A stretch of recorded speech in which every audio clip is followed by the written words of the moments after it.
2025-এর কোরবানির ঈদে দেশের প্রেক্ষাগৃহে মুক্তি পেয়েছিল আরিফিন শুভ অভিনীত নীলচক্র। এবার সিনেমাটি যুক্তরাষ্ট্র ও কানাডার দর্শকদের জন্য বাণিজ্যিকভাবে মুক্তি পাচ্ছে।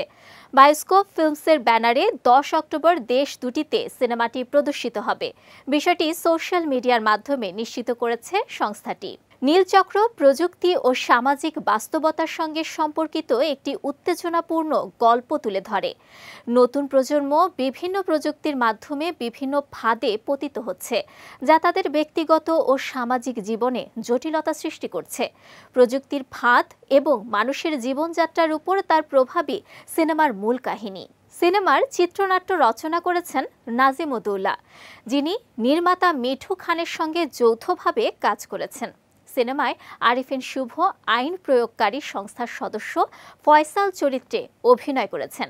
তার সঙ্গে মন্দিরা চক্রবর্তীও গুরুত্বপূর্ণ চরিত্রে রয়েছেন। এছাড়াও ফজলুর রহমান বাবু, শিরিন আলম, খালেদা আক্তার কল্পনা, শাহেদ আলী, টাইগার রবি, মনির আহমেদ শাকিল, প্রিয়ন্তী উর্বি ও মাসুম রেজওয়ান অভিনয় করেছেন। দেশে মুক্তির আগে 2024-এর শেষ দিকে আমেরিকান ফিল্ম মার্কেটে নীলচক্র এর আন্তর্জাতিক প্রিমিয়ার অনুষ্ঠিত হয়েছিল। এবার যুক্তরাষ্ট্র ও কানাডার সিনেমা প্রেমীরা নতুন প্রজন্মের প্রযুক্তি ফাঁদ, উত্তেজনাপূর্ণ গল্প এবং অভিনব কাহিনী দেখার সুযোগ পাবেন।